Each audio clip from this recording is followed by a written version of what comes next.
बिस्मिल्लाहिर्रहमानिर्रहीम। अस्सलाम वालेकुम नाज़रीन, मैं हूं मुनीर हुसैन मुस्तफ़ाई और आप देख रहे हैं हमारा प्रोग्राम मुस्तफ़ाई मुआशरे का क़याम। प्रोग्राम मुस्तफ़ाई मुआशरे का क़याम अंजुमन तलबा इस्लाम राज़जंग के प्लेटफार्म से मुनक़्क़द किया जाता है, जिसमें हम अपने नाज़रीन के लिए मुख्तलिफ़ मौज़ूआत पर सवाल जवाब की नशिस्त में ये मौज़ू हम प्रोग्राम बयान करते हैं। आज हमारा मौज़ू है शिरक, यानी कि शिरक क्या होता है, इसकी तफसीलात आज हम जानेंगे। आज मेरे साथ मौजूद हैं मेहमान ख़तीब हज़रत अल्लामा मौलाना आसिफ़ उमर मुर्तज़ाई साहिब। मैं सबसे पहले उनको खुशामदीद कहता हूँ कि आज के हमारे प्रोग्राम में तशरीफ़ लाए। आज का अल्लामा साहिब सबसे पहला ये सवाल है कि शिरक को समझने के लिए हमें अक़ीदा तौहीद पर पता होना चाहिए कि अक़ीदा तौहीद क्या है, उसके बाद हम शिरक की तरफ आएँगे। पहले ये बताएं कि अक़ीदा तौहीद की तफसीलन ज़रा इस हवाले से रहनुमाई फरमा दें। तौहीद का माना यह है कि अल्लाह ताला वहदहू ला शरीक है, यानी कि वो यकता और यगाना है। तौहीद के आगे 3 अक़साम बन जाती हैं: तौहीद फ़िल ज़ात, तौहीद फ़िल इबादात, तौहीद फ़िल सिफ़ात। तौहीद फ़िल ज़ात क्या है? तौहीद फ़िल ज़ात यह है कि जिस तरह अल्लाह ताला की ज़ात है, इस तरह की कोई और ज़ात कायनात के अंदर मौजूद नहीं है। तौहीद फ़िल इबादात क्या है? वो तौहीद फ़िल इबादात यह है कि हम सिर्फ़ और सिर्फ़ खालिसतन अल्लाह ताला की इबादत करते हैं। तौहीद के अंदर सिर्फ़ अल्लाह ताला की इबादत है, किसी और की इबादत नहीं है। तौहीद फ़िल सिफ़ात क्या है? कि जिस तरह अल्लाह ताला की सिफ़ात हैं, इस तरह किसी और की सिफ़ात नहीं है, सिर्फ़ और सिर्फ़ अल्लाह ताला की सिफ़ात हैं। अच्छा, इसके अपोज़िट शिरक आ जाएगा। शिरक की तारीफ़ क्या है? इसके अपोज़िट शिरक है कि हम ये कहें कि जिस तरह अल्लाह ताला की ज़ात है, इस तरह और भी ज़ात कायनात के अंदर मौजूद है, ये शिरक है। शिरक की भी आगे 3 अक़साम बन जाती हैं: शिरक फ़िल ज़ात, शिरक फ़िल इबादात, शिरक फ़िल सिफ़ात। शिरक फ़िल ज़ात क्या है? शिरक फ़िल ज़ात यह है कि हम ये कहें कि जिस तरह का अल्लाह ताला की ज़ात है, इस तरह कोई और भी ज़ात मौजूद है और जो वो कायनात को चला रही है, किसी को रिज़्क़ दे रही है। हम ये कहें कि इस तरह की ज़ात कोई और भी मौजूद है, तो ये शिरक फ़िल ज़ात कहलाएगा। और शिरक फ़िल इबादात, हम इबादत करते हैं सिर्फ़ अल्लाह रब्बुल आलमीन की खालिसतन, और ये अल्लाह ताला का शुक्र है और अल्लाह ताला का हमारे ऊपर करम है। शिरक फ़िल इबादात, हम ये कहें कि हम किसी और की भी इबादत करते हैं, ये शिरक फ़िल इबादात हो जाएगा। जिस तरह काफिर बुतों की पूजा करते हैं। हाँ, कोई बंदा सूरज की पूजा करता है तो वो शिरक फ़िल इबादात कर रहा है, और कोई बंदा बुतों की पूजा कर रहा है, कोई सितारे की पूजा कर रहा है, कोई आसमान की, कोई आग की, ये सब शिरक फ़िल इबादात कर रहे हैं कि इबादत के अंदर किसी और को शरीक कर रहे हैं। जी। और शिरक फ़िल सिफ़ात क्या है? कि अल्लाह रब्बुल आलमीन की एक सिफ़त है हई, यानी कि ज़िंदा करने वाला। अब हम ये कहें कि जिस तरह अल्लाह ताला ज़िंदा करता है, इसी तरह बंदा भी ज़िंदा कर लेता है, तो ये शिरक फ़िल सिफ़ात कहलाएगा। कि हम ये कहें कि अल्लाह ताला रज़्ज़ाक़ है, रिज़्क़ देने वाला है, राज़िक़ है, रिज़्क़ देने वाला है, वो रिज़्क़ दे रहा है। हम ये कहें कि कोई और भी ज़ात मौजूद है जो हमें रिज़्क़ दे रही है, ये शिरक फ़िल सिफ़ात कहलाएगा। अच्छा, शिरक फ़िल सिफ़ात में कुछ ऐसी सिफ़तें जो किसी इंसान में पाई जाएँ, किसी अल्लाह के नेक बंदे में, अल्लाह के वली में, अल्लाह के नबी में ऐसी सिफ़तें मौजूद हों, उस हवाले से आप क्या कहेंगे? ये जिस तरह अल्लाह ताला की सिफ़ात हैं, उसी तरह किसी नबी के अंदर अलैहिस्सलाम, किसी नेक बंदे के अंदर, कोई भी आम बंदा है उसके अंदर पाई जा रही हैं, तो वो क्या कहलाएगा? आपने बड़ा अच्छा सवाल उठाया। इसका जवाब यह है कि जो नबियों के अंदर, वलियों के अंदर या दूसरे बंदों के अंदर वो सिफ़ात पाई जा रही हैं, तो वो शिरक नहीं कहलाएगा। वो इसका मतलब ये है कि वो अल्लाह ताला की अता के साथ उनके अंदर वो सिफ़तें हैं कि अल्लाह ताला करीम है, तो नबी करीम सल्लल्लाहु अलैहि वसल्लम भी करीम है कि वो अल्लाह ताला की अता के साथ हैं, कि अल्लाह ताला ने उनको अता की है वो सिफ़त, हकीकी नहीं है, वो मजाजी सिफ़त है। हकीकी करीम सिर्फ़ अल्लाह रब्बुल आलमीन की ज़ात है, और मजाजी जो अल्लाह ताला ने सिफ़त अता की है वो सरकार अलैहिस्सलाम की ज़ात है। इसी तरह वलियों के अंदर भी सिफ़तें पाई जाती हैं, वो भी मजाजी हैं, वो भी अल्लाह ताला की अता के साथ हैं, उनकी खुद की नहीं है। अगर कोई बंदा ये कहेगा कि ये इनकी खुद की हैं, ये रिस्क देते हैं, ये अल्लाह ताला का वली ही मुझे देता है, तो वो शिर्क कहलाएगा। देखिए कुछ दोस्त हैं हमारे, वो कहते हैं कि कोई भी ऐसी सिफ़त जो अल्लाह ताला की सिफ़त है वो अगर हम बंदे के लिए कहें तो वो शिर्क हो जाएगा। जैसे मिसाल के तौर पे आपको कहता हूँ कि जैसे हम कहते हैं कि एक बंदा हाफिज़ है, अब देखिए एक ने कुरान मजीद हिफ़्ज़ किया उसको हम हाफ़िज़ कहते हैं, और हाफ़िज़ तो अल्लाह ताला की भी सिफ़त है। जी बिल्कुल, तो ये शिर्क नहीं होगा? नहीं, ये बिल्कुल भी शिर्क नहीं होगा। जैसा कि मैंने पहले अर्ज़ किया कि अल्लाह ताला की ज़ात, अल्लाह ताला की सिफ़त है कि हाफिज़, हिफाजत करने वाला, कि वो सबकी हिफाजत करता है। और हम बंदे को भी, जो बच्चा कुरान पाक हिफ्ज़ करता है, नौजवान कोई भी कुरान पाक बच्चा है, बच्ची, उसको हम हाफिज़ बोलते हैं, तो वो शिर्क नहीं कहलाएगा। क्यों? कि वो अल्लाह ताला की अता के साथ है, अल्लाह ताला ने उसको अता किया है, और इसलिए उसने कुरान पाक को हिफ्ज़ किया है कि हम उसको मजाजी तौर पे ले रहे हैं कि ये भी हाफिज़ है, कुरान पाक की हिफाजत करने वाला है, कि अपने सीने के अंदर उसने महफूज किया है, अब उसकी हिफाजत कर रहा है, इसलिए हम उसको हाफिज़ बोलते हैं। अच्छा, दातागंज बख्श अली हजवेरी रहमतुल्लाह अलैह को हम दाता कहते हैं, तो कुछ लोग कहते हैं कि दाता तो अल्लाह की सिफ़त है, तो आप एक बंदे को, एक अल्लाह के वली को दाता कहते हो, ये शिरक है? इस हवाले से रहनुमाई फरमाएं। नहीं, ये शिरक नहीं कहलाएगा। देखो, दाता का माना है देने वाला जी। ये कुरान पाक के अंदर, ये अरबी फ़ारसी ज़ुबान का लफ्ज़ है कि दाता देने वाला। और अगर हम कुरान मजीद में नहीं आया? नहीं, कुरान मजीद के अंदर दाता का लफ्ज़ नहीं आया, बिल्कुल भी नहीं आया। ये फ़ारसी ज़ुबान का लफ्ज़ है कि दाता देने वाला।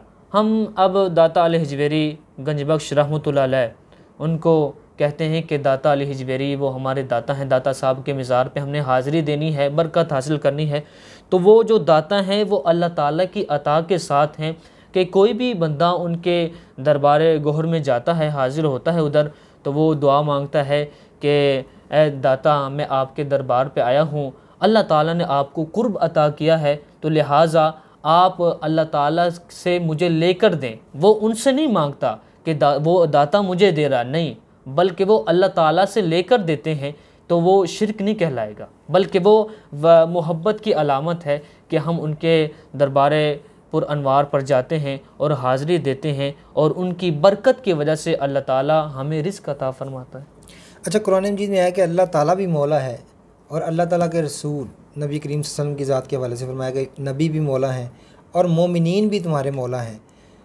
तो ये मौला की सिफ़त जो अल्लाह ताला की भी सिफ़त है और नबी करीम सल्लल्लाहु अलैहि वसल्लम में भी पाई जाती है और आम मोमिनीन में वो भी पाई जाती है, तो आया एक सिफ़त जो अल्लाह ताला की सिफ़त है वो यानी कि पहले जो सवाल मैंने किया हाँ जी, बिल्कुल, कि आम मोमिनीन में भी है और नबी करीम सल्लल्लाहु अलैहि वसल्लम की ज़ात में भी है, ये अल्लाह ताला ने कुरान मजीद में फरमाया मौला की सिफ़त है।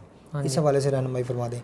इस हवाले से सबसे पहले तो कुरान ही हमें अल्हम्दुलिल्लाह जवाब दे रहा है कि जब कुरान ने कह दिया है कि अल्लाह भी मौला है, नबी भी मौला हैं, हज़रत अबू बकर सिद्दीक़ और दूसरे सालिहीन, सहाबा कराम, मोमिनीन वो आपके मौला हैं, तो हमें कोई एतराज़ ही नहीं करना चाहिए। जो लोग ये कहते हैं कि उनको नहीं कहना चाहिए, देखो कुरान पाक हमें कह रहा है कि वो आपके मौला हैं, तो हमें मान लेना चाहिए।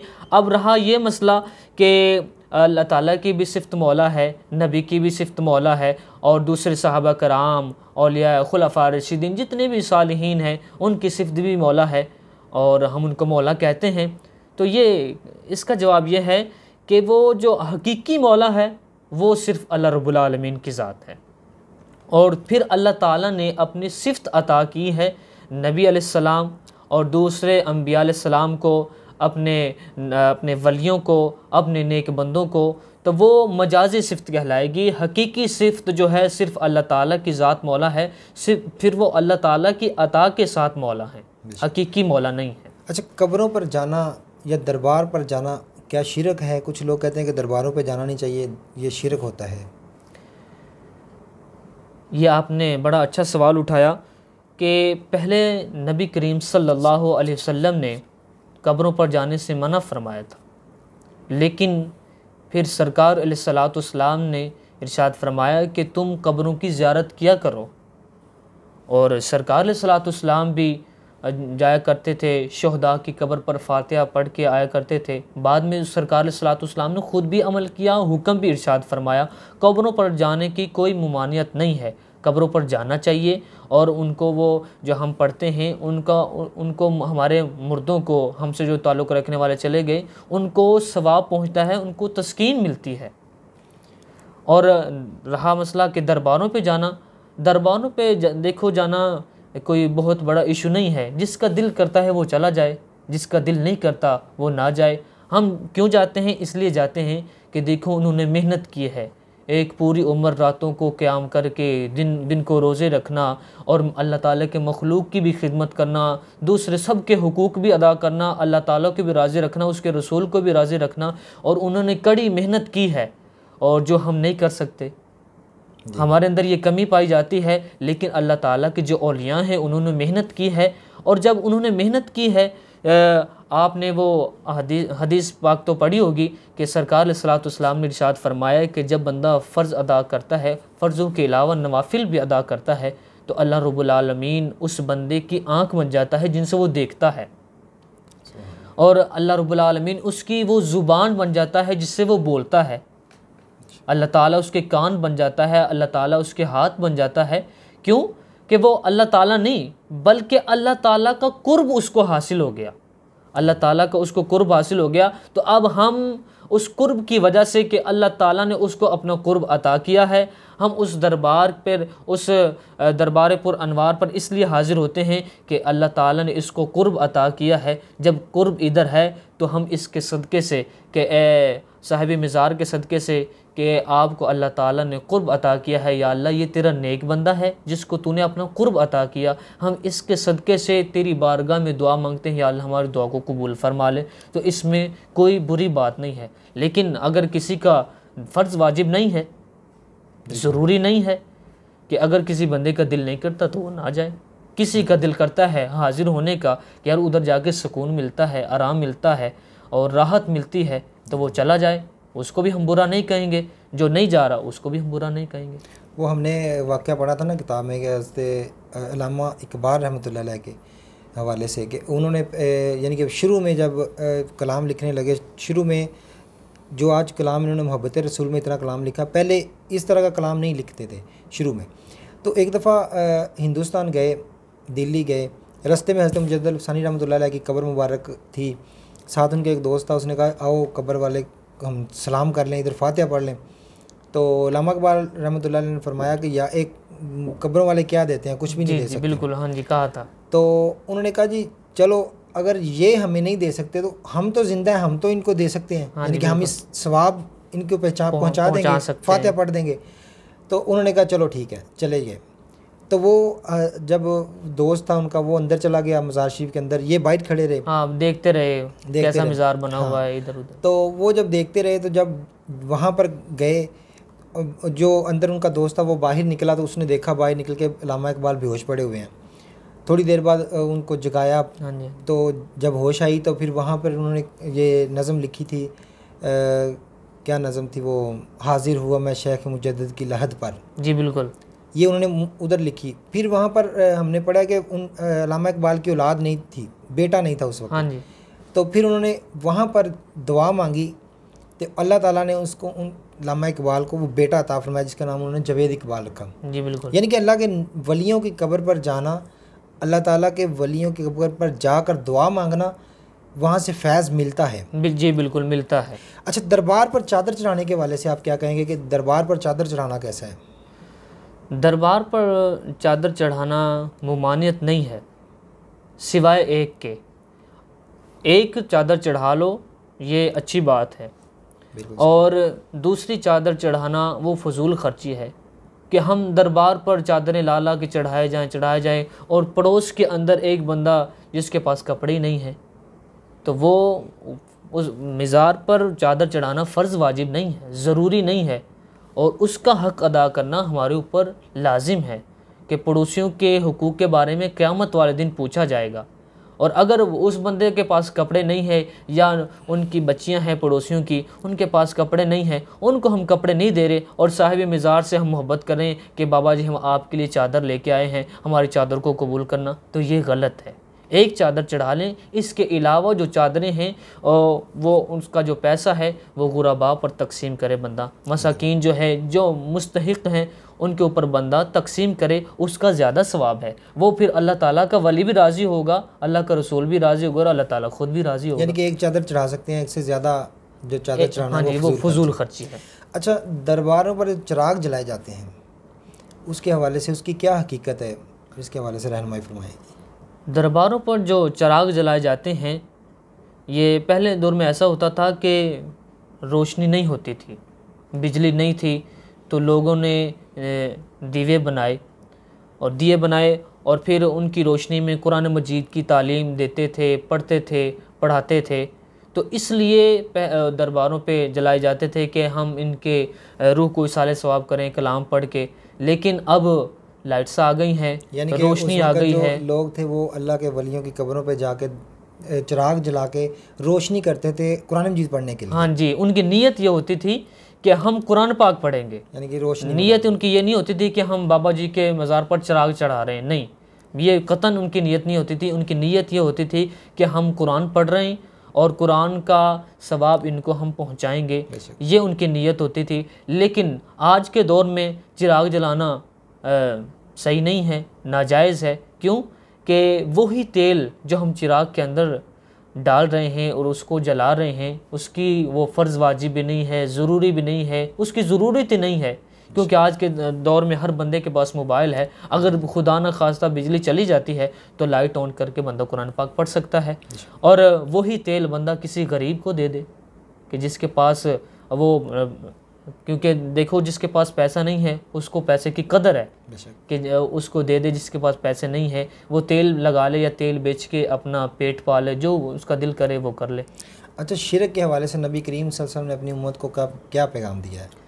शिरक के हवाले से नबी करीम सल्लल्लाहु अलैहि वसल्लम ने अपनी उम्मत को ये पैगाम दिया है कि आका अलैहिस्सलातु वस्सलाम ने इरशाद फरमाया, इन्नी ला अखाफ़ु अन तुशरिकु बिल्लाह, कि मुझे औ कमा क़ाल नबी सल्लल्लाहु अलैहि वसल्लम, कि मुझे ये खौफ नहीं है कि तुम मेरे बाद शिरक करोगे।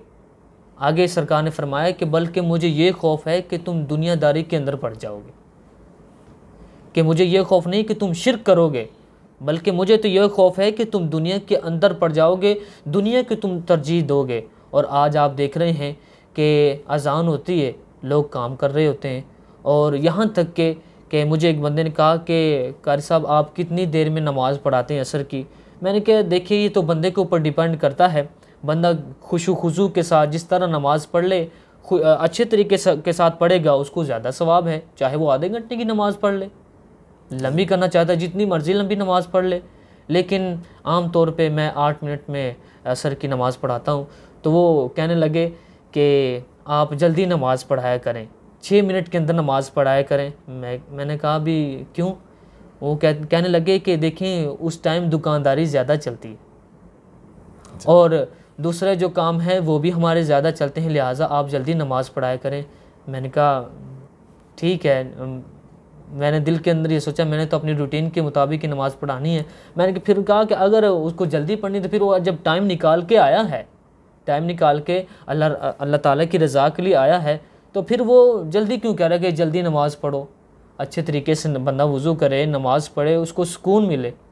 अगर फार्मेलिटी पूरी करनी है तो फिर वो बंदा अलहदा पढ़ के, वो तो फ़र्ज़ उसका अदा हो जाएगा, अलहदा पढ़ के चला जाए, अपने कारोबार कर ले।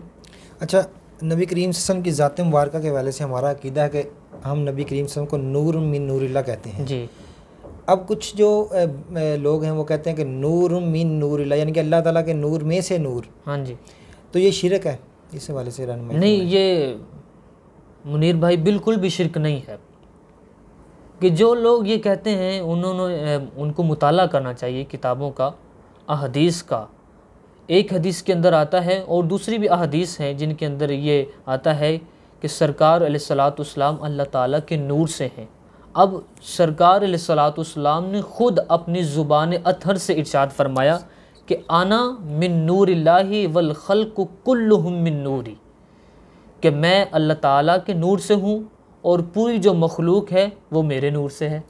तो इसमें जब सरकार ने ख़ुद फरमा दिया तो फिर ये कैसा शिरक हो सकता है कि जो लोग ये कहें उनको मुताला करना चाहिए, टाइम निकाल के उलमा के बयान सुनने चाहिए और दीगर ख़ुद भी किताबों का मुताला करना चाहिए। अच्छा, मुर्दे को ज़िंदा करना ये अल्लाह ताला का काम है। अब किसी को ज़िंदगी देना, जैसे आपने पहले फरमाया कि अल हय्यु अल्लाह ताला की सिफ़त है कि मुर्दे को ज़िंदा करना।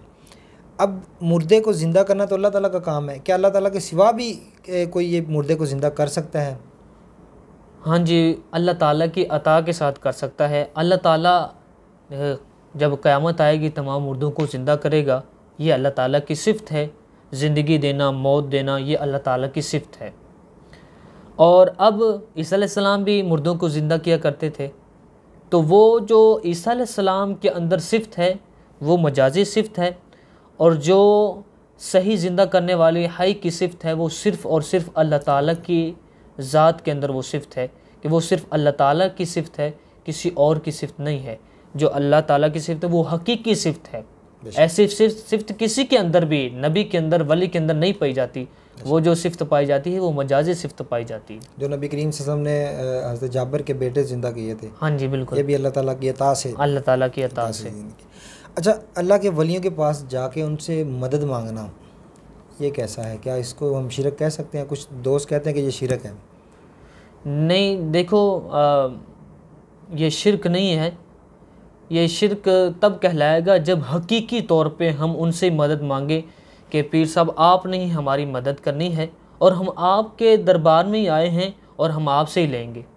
ये गलत है, ये जुमले गलत हैं और ये शिरक अगर हम कहें तो ये वाकई शिरक कहलाएगा, क्योंकि सिर्फ देने वाले तो अल्लाह ताला की ज़ात है। लेकिन अगर हम इसको इस तरह ले लें कि हम अल्लाह ताला के वलियों के पास जाते हैं, और जैसा कि मैंने पहले अर्ज़ किया, हम अल्लाह ताला के वलियों के पास जाते हैं और अल्लाह ताला के वलियों के पास जाके हम हाज़िर होते हैं, फैज़ याब होते हैं, और वहाँ हमें, आपको भी पता है कि राहत मिलती है, सुकून मिलता है। एक ऐसा सुकून मिलता है जो हमें कहीं भी नहीं मिलता दुनिया के अंदर, और उधर जाके हमें बहुत अच्छा सुकून मिलता है। अब जब हम ये कहें कि आपसे मदद मांगने आए हैं, ये गलत है। हम इस तरह उसको ले लें कि उन्होंने मेहनत की है, कि कड़ी मेहनत की है, क़याम भी किया है, और उन्होंने बच्चों को भी पढ़ाना है, तालीम भी देनी है, मखलूक की खिदमत भी करनी है, और दीगर गुरबा के अंदर, मसाकीन के अंदर रिस्क भी बांटते हैं। तो हम उनसे इस तरह मदद मांगते हैं कि अल्लाह ताला ने आपको अता किया है, लिहाजा आप हमें भी, हमारी भी मदद कर दें। कि जिस तरह एक आम बंदा है कि आपके पास पैसे हैं, तो मैं आपसे कहूँ कि यार मुझे 1 लाख रुपए चाहिए, तो मैं ये तो नहीं कर रहा कि मैं शिरक कर रहा हूँ, नहीं, बल्कि मैं आपसे मदद इसलिए मांग रहा हूँ कि अल्लाह ताला ने आपको वो पैसे दिए हैं, लिहाजा आप मेरी भी मदद कर दें। तो ये शिरक नहीं कहलाएगा। और ये आम तौर पे हमारे घरों के अंदर पाई जाती है कि शोहर अपनी बीवी से कहता है कि फ़लाना मेरा काम कर दे, तो आया कि वो शिरक कहलाएगा? नहीं, शिरक नहीं, कि अल्लाह ताला ने उसको वो अता किया है, वो उसकी अता के साथ उसकी मदद कर रही है, या कोई भी वली उसका मदद अपने मुरीद की मदद कर रहा है। आपसे मैं पैसे मांगता हूँ तो आपको अल्लाह ताला ने रिज़्क़ दिया है, तो मैं इसलिए तो आपसे मांग रहा हूँ कि अगर आपने अल्लाह ताला ने आपको ना दिया होता फिर मैं आपसे कैसे मदद मांगता। जैसे हम अपनी जान बचाने के लिए पुलिस से मदद मांगते हैं, तो ये एक तो बहुत बड़ा इशू हो जाएगा कि अगर बंदा इसको कहे कि ये शिरक है। और कुछ लोग कहते हैं किसी से मदद मांगना शिरक नहीं है, बिल्कुल भी शिरक नहीं है। यानी कि हकीकी तौर पर जो मदद करने वाला अल्लाह ताला की ज़ात है, लेकिन ये ज़रिए से मदद करवाता है, वसीले के साथ मदद करवाता है, और वो करता अल्लाह ताला ही है। अल्लाह ताला के हुक्म के सिवा एक पत्ता भी नहीं हिल सकता, ज़र्रा भी नहीं हिल सकता, हरकत नहीं कर सकता, लेकिन वो अल्लाह ताला की अता के साथ हमारी मदद हो रही होती है और हम ज़िंदगी बसर कर रहे हैं। अच्छा, कब्र पर जाकर कब्र को बोसा देना, चूमना, जी, क्या ये शिरक है? कब्र को बोसा देना, चूमना ज़रूरी नहीं है, फ़र्ज़ नहीं है, वाजिब नहीं है। अगर कोई चूमता है तो हम उसको डांट डपट नहीं करेंगे। क्यों? कि देखिए, कब्र को चूमना ऐसा ही है कि हम मोहब्बत की वजह से चूमते हैं, बरकत हासिल करने की वजह से, कि अल्लाह ताला ने मुझे बेटा दिया है तो मैं उसको चूमूंगा मोहब्बत की वजह से, कि वो शिर्क तो नहीं कहलाएगा। हम अपने उसको चूमते हैं, परचम को, पाकिस्तान के परचम को चूमते हैं और आँखों पे भी लगाते हैं, और हम फ़ख्र महसूस करते हैं लोगों के सामने, और दूसरे लोगों को हम बताते हैं कि ये हमारा झंडा है, ये हमारा दिल भी है और ये हमारी जान भी है, और इस पे हम कुर्बान भी हो सकते हैं, कि वो शिर्क नहीं है। इसी तरह फ़ौजी जब जंग करता है, हिफाजत करता है आवाम की और बॉर्डरों पे खड़ा होता है, तो वो ज़मीन को बोसा देता है और ज़मीन को अपनी छाती के साथ लगाता है कि ये हमारी धरती है, और उसको बड़े फ़ख्र के साथ दूसरे कुफ़ार फ़ौजी के सामने, दूसरे लोगों के सामने चूमता है कि ये हमारी धरती है और ये पाक धरती है, और वो चूमता है तो वो शिर्क नहीं कहलाता, बल्कि मोहब्बत की वजह से। कौमी तराना पढ़ा जाता है तो हम मोहब्बत की वजह से खड़े हो जाते हैं। जब साए खुदाए जुल जलाल ये अल्फाज आते हैं कौमी तराने के अंदर तो हम ऐसे झुक जाते हैं। और जब तुर्की वाले जो हजरात हैं, जब सरकार अलैहिस्सलाम का नामी इसमें ग्रामी आता है तो वो दिल पे हाथ रख के इस तरह झुकते हैं। हम अंगूठों के चूम के आँखों पे लगा लेते हैं, तो ये शिर्क नहीं है, तो हम मोहब्बत की वजह से चूमते हैं। अल्लाह ताला के वलियों की कब्रों को मोहब्बत की वजह से चूमते हैं। अगर शिर्क होता तो फिर बेटे को चूमना भी शिर्क है। और जो फ़ौजी उसको धरती को चूम रहा है, ज़मीन को चूम रहा है, फिर वो भी शिर्क है। हम हलाली परचम को चूमते हैं, फिर वो भी शिर्क कहलाएगा। और अल्लाह ताला के वलियों के हाथों को बोसा देते हैं। हम देखें अपने घर आते हैं, अस्सलाम वालेकुम व रहमतुल्लाह कहते हैं, और फिर जिनको वाकई मोहब्बत होती है, मोहब्बत तो सबको होती है, लेकिन कई इज़हार करते हैं, वो अपनी वालदा के जाके कदम चूम लेते हैं और अपने अबू का हाथ चूम लेते हैं, तो आया कि वो शिर्क कहलाएगा? नहीं, बिल्कुल भी शिर्क नहीं कहलाएगा। वो मोहब्बत की अलामत है और वो मोहब्बत का इज़हार है। और जो चूमते हैं हम उनको बुरा नहीं कहेंगे, और जो नहीं चूमते उनको हम ये भी नहीं कहेंगे चूमो फ़र्ज़ वाजिब है, नहीं, दोनों ठीक है। जी नाज़रीन, ये था हमारा आज का मौजू जो हमने शिर्क के हवाले से अल्लामा साहब से डिस्कस किया। इसमें मुख्तलिफ़ सवालात अल्लामा साहब से किए। उम्मीद है हमारा आज का मौजू आपको पसंद आया होगा। अगर इसमें कोई कमी बेशी या कोई आपको सवाल मज़ीद आप करना चाहते हैं तो कमेंट्स बॉक्स में आप अपना सवाल लिख सकते हैं, या कोई मसला हो आप हमसे वो भी पूछ सकते हैं। इंशाल्लाह हम आपसे दोबारा मिलेंगे एक नए टॉपिक के साथ। तब तक के लिए हमें इजाज़त दीजिए। अस्सलामु अलैकुम व रहमतुल्लाहि व बरकातुहू।